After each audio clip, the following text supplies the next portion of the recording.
ఎవరైతే మాకు పనిచేశారో ఇప్పటికైనా బీఆర్ఎస్ పార్టీ శాసనసభ్యులు ఎవరైతే మొన్న ఓటమి వచ్చిన తర్వాత మీరు చూసిన తర్వాత మీ నియోజకవర్గాల్లో కనీసం డిపాజిట్ కూడా రాలేదు, పద్మారావు గారికి కూడా డిపాజిట్ రాలేదు. మీ రాజకీయ భవిష్యత్తు ఇప్పుడు మీ చేతిలోనే ఉంది. మీరు భవిష్యత్తులో మీ రాజకీయ మనుగడను కాపాడుకోవాలంటే కాంగ్రెస్ పార్టీ ఒక్కటే శరణ్యమని మీరు అర్థం చేసుకొని కాంగ్రెస్ పార్టీలోకి రాండి.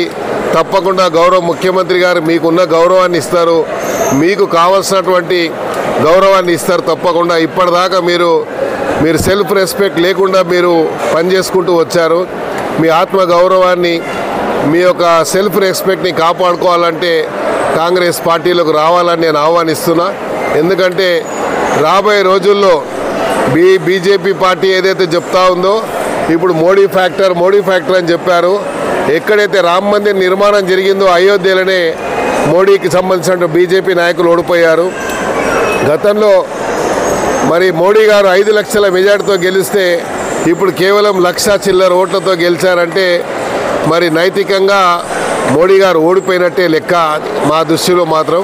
ఏదేమైనప్పటికీ ఇప్పుడు రాబోయే రోజుల్లో కాంగ్రెస్ పార్టీ భవిష్యత్తు ఉంది తెలంగాణలో, కాబట్టి కాంగ్రెస్ పార్టీలోకి మీరు రావాలని మనస్ఫూర్తిగా ఆహ్వానిస్తున్నాను. మీ శ్రేయోభిలాషిగా మీరు వస్తారని, వస్తే మీకు ఆ గౌరవం దక్కే విధంగా నేను బాధ్యత తీసుకుంటానని కూడా ఈ సందర్భంగా తెలియజేసుకుంటూ, మీరు మొన్న గెలిచి చేసినటువంటి కృషికి ప్రతి కాంగ్రెస్ కార్యకర్తకి, నాయకులకు అందరికీ పేరు పేరున మరి ఓటర్స్కి అందరికీ కూడా నాకు సుమారు 4,23,000 ఓట్లు వేసినటువంటి ఓటర్ మహాశయులందరికీ పేరు పేరున నేను ధన్యవాదాలు తెలియజేస్తాను.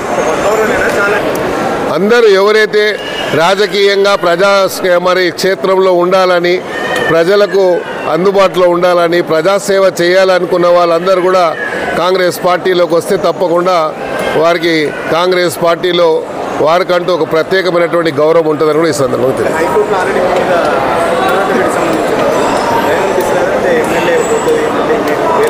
నేనేమంటున్నా, ముందు రాబోయే రోజుల్లో కోర్టు నిర్ణయిస్తుంది. కోర్టుకి ఇంకా సమయం చాలా ఉంది. కోర్టులో ఏ నిర్ణయం వచ్చినా దానికి నేను కోర్టులో ఏ జవాబు చెప్పాలో సరైన జవాబు చెప్తాను. మీరు మాత్రం మీ రాజకీయ భవిష్యత్తు ఇప్పుడు మీ చేతుల్లో ఉంది కాబట్టి